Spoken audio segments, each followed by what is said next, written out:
नमस्कार, विदेश की खबरों में आपका स्वागत है। मैं हूं आपके साथ अंकिता और आइए अब खबरें देखते हैं विस्तार से।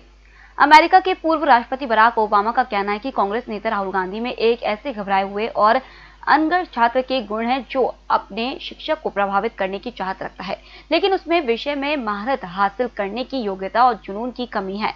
न्यूयॉर्क टाइम्स ने ओबामा के संस्मरण ए प्रॉमिस्ड लैंड की समीक्षा की है। इसमें पूर्व राष्ट्रपति ने दुनिया भर के राजनीतिक नेताओं के अलावा अन्य विषयों पर भी बात की है। राहुल गांधी के बारे में ओबामा का कहना है कि उनमें एक ऐसे घबराए हुए और अनगढ़ छात्र के गुण हैं जिसने अपना पूरा पाठ्यक्रम पूरा कर लिया है और वह अपने शिक्षक को प्रभावित करने की चाहत रखता है, लेकिन उसमें विषय में महारत हासिल करने की योग्यता या फिर जुनून की कमी है। अमेरिका में बराक ओबामा के डेमोक्रेट प्रशासन में शामिल रही एक वरिष्ठ अधिकारी एलिसा आयरस ने कहा है कि अमेरिका के नवनिर्वाचित राष्ट्रपति जो बाइडेन भारत अमेरिकी रिश्तों के समर्थक रहे हैं। उन्होंने कहा कि बाइडेन प्रशासन नई दिल्ली के साथ रक्षा सुरक्षा सहयोग को प्राथमिकता देने की नीति बरकरार रखेंगे। यह एक ऐसा क्षेत्र है जिसमें राष्ट्रपति डोनाल्ड ट्रंप की कार्यकाल में काफी प्रगति हुई। बता दें कि ट्रंप ने पहले ही अभी तक अपनी हार स्वीकार नहीं की है, लेकिन अमेरिकी मीडिया और वहां आए आंकड़ों के हिसाब से बाइडेन 2020 का राष्ट्रपति चुनाव जीत चुके हैं।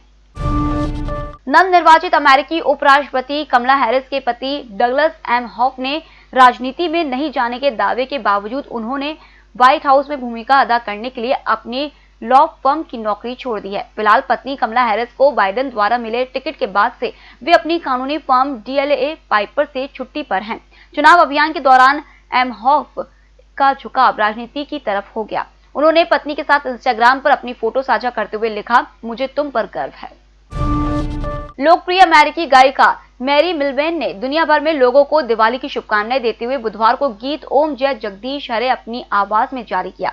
मिलबेन ने कहा कि ओम जय जगदीश हरे गीत को दुनिया भर में भारतीय दिवाली पर अपने घर में गाते हैं।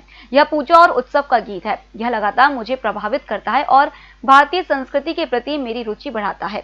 कनाडाई स्क्रीन अवार्ड और ग्रैमी नामांकित संगीतकार डेरिल बेनेट ने इसका संगीत दिया है। निष्पक्ष, निर्भीक और विश्वसनीय खबरें देखें सिर्फ EMS टीवी पर। डाउनलोड करें EMS न्यूज ऐप। यूरोप जारी एक नौका की लीबिया के तट के पास टूटकर डूब जाने से उस पर सवार कम से कम 74 प्रवासी डूब गए हैं। गौरतलब है कि 1 अक्टूबर से लेकर अभी तक क्षेत्र में नौका टूटकर डूबने की यह कम से कम 8वीं घटना है। संयुक्त राष्ट्र प्रवासी एजेंसी का कहना है कि घटना के वक्त नौका पर महिलाएं और बच्चों सहित कुल 120 लोग सवार थे। वह लीबियाई बंदरगाह अल खुम्स के पास डूब गई।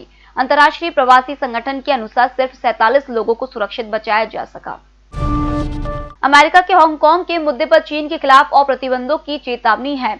अमेरिकी चेतावनी में कहा गया है कि 4 लोकतंत्र समर्थक विधायकों को बाहर करने के बाद हांगकांग की स्वायत्तता का उल्लंघन हुआ है। अमेरिकी राष्ट्रीय सुरक्षा सलाहकार रॉबर्ट ओब्रायन ने कहा है कि हांगकांग में चीन के नए दबदबे से पता चलता है कि यहां पर तानाशाही व्यवस्था जन्म ले रही है।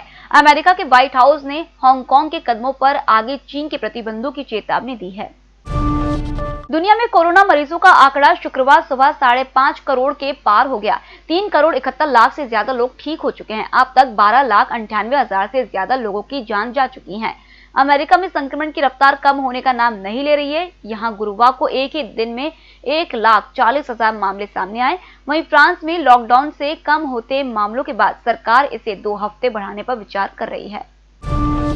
अमेरिका में लगातार दूसरे दिन 1,35,000 से ज्यादा मामले सामने आए। गुरुवार को यहां 1,40,000 मामले सामने आए।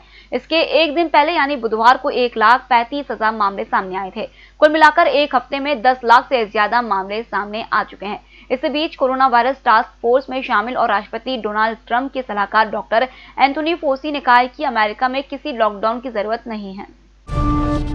इटली में संक्रमण की दूसरी लहर खतरनाक साबित हो रही है। गुरुवार को यहां 636 संक्रमितों की मौत हो गई। यह 6 अप्रैल के बाद एक दिन में होने वाली सबसे ज्यादा मौतें हैं। इसके अलावा एक ही दिन में यहां 5,000 नए मामले सामने आए। पहली लहर यानी नवंबर के बाद सबसे ज्यादा प्रभावित शहर लोम्बार्डी में हालात फिर खतरनाक होने लगे हैं। यहाँ के अस्पतालों में भर्ती होने वाले गंभीर मरीजों की संख्या तेजी से बढ़ने लगी है। हालांकि इटली सरकार ने साफ कर दिया है कि वो लॉकडाउन नहीं करेगी। फिलहाल इस बुलेटिन में इतना ही। आप बने रहिए EMS के साथ। नमस्कार।